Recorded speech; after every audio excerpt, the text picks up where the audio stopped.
नमस्कार दोस्तों, स्वागत है आपका इस कार्यक्रम में।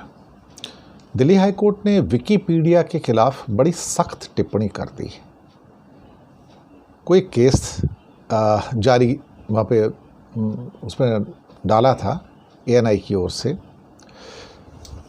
और फिर उस केस में विकिपीडिया ने अपने आप को टेक्नोलॉजी होस्ट बताया था कि हम कोई भी जो सामग्री होती है हम उसका एडिटिंग नहीं करते, ना ही हम कोई चीज़ जोड़ते हैं, ना ही उसमें से हम कुछ कट करते हैं। दरअसल विकिपीडिया को एक नोटिस जारी किया गया और कहा गया कि उनके संपादन में जानकारी छिपाने का मामला है। तो कोर्ट ने विकिपीडिया को भारतीय कानूनों का पालन ना करने के खिलाफ चेतावनी दी। यदि आपको भारत पसंद नहीं है तो भारत में काम ना करें। हम सरकार से आपकी साइट को ब्लॉक करने के लिए कहेंगे। अब ये आजकल अदालतें भी कई बार ऐसा लगता है कि शायद अपने डोमेन से बाहर चली जाती हैं। एएनआई तो आपको पता ही है कि मोदी जी का राइट हैंड मान, सब वो एक एजेंसी है जो न्यूज़ कलेक्ट करती है, और इसमें समाचार एजेंसी के बारे में जानकारी वाले पृष्ठ पर कुछ संपादन की इजाज़त देने पर विकिपीडिया पर मानहानि का दावा किया गया। उसमें एएनआई को भारत सरकार का प्रोपेगेंडा टूल कहा गया। कोई उसमें आर्टिकल था विकिपीडिया में जिसे बताया कि एएनआई जो है गवर्नमेंट ऑफ इंडिया का, यानी कि मोदी जी का प्रोपेगेंडा टूल है, जो मैंने थोड़ी देर पहले कहा कि एक तरह से चमचे हैं उनके मोदी जी के वो। तो कोर्ट ने विकिपीडिया को संपादन करने वाले, एडिट करने वाले 3 जो वहाँ पर अकाउंट्स थे उसके बारे में ब्यौरा देने का आदेश दिया था। अब विकिपीडिया ने हाई कोर्ट को बताया कि उनकी ओर से कुछ दस्तावेज पेश किए जाने की सूचना जारी करने में देरी हुई है क्योंकि विकिपीडिया भारत में नहीं है।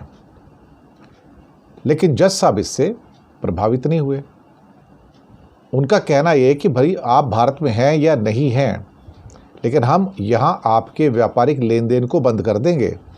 हम सरकार से विकिपीडिया को ब्लॉक करने के लिए कहेंगे। हमने पहले भी यही रुख अपनाया था। If you don't like India, please don't work in India. We will ask government to block Wikipedia in India.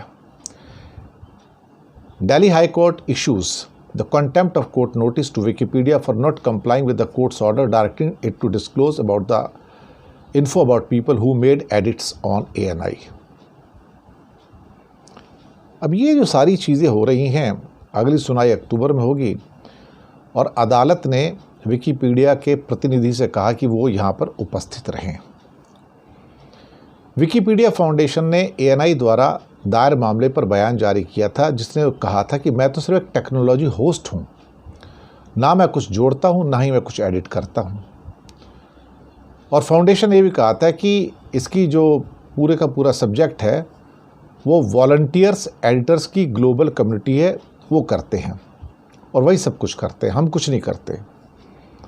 तो एएनआई ने उसके ऊपर 2 करोड़ रुपए का हर्जाना किया है और कहा कि जो एडिटेड पोर्शन है उसको आप रोकिए और भविष्य में ऐसी सामग्री पोस्ट मत करने दीजिए।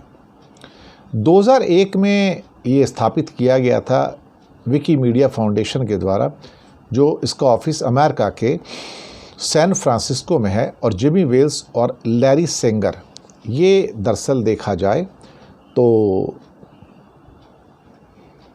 इसके संचालक हैं। हालांकि अभी ब्राज़ील में भी देखा जाए तो ट्विटर को बैन कर दिया गया वहाँ पर ब्राज़ील के कोर्ट के द्वारा, पर यहाँ पर तो दिल्ली हाई कोर्ट ने सख्त टिप्पणी कर दी है। अब क्या होगा ये तो पता नहीं, लेकिन हाँ एक बात तो है, अगर कोई भी ऐसा जो क्या कहते हैं कि फाउंडेशन, ये तो फाउंडेशन एक्चुअली ट्रस्ट है ना एक तरह से, विकिपीडिया अगर बाहर चला जाता है तो उसमें नुकसान तो भारत का ही है एक्चुअली, किसी और का तो होगा नहीं। तो फिर इस ढंग से तो फिर ऐसी सैकड़ों नहीं हज़ारों लाखों सामग्रियां हैं फेसबुक के ऊपर, इंस्टाग्राम के ऊपर, यूट्यूब के ऊपर, जो हाईली आपत्तिजनक हैं। तो इसलिए उनको भी कहा जा सकता है कि आप भी भारत छोड़ दीजिए। तो अब ऐसे ही है, फ़िलहाल तो चीज़ें ऐसी चल रही हैं भारत के अंदर।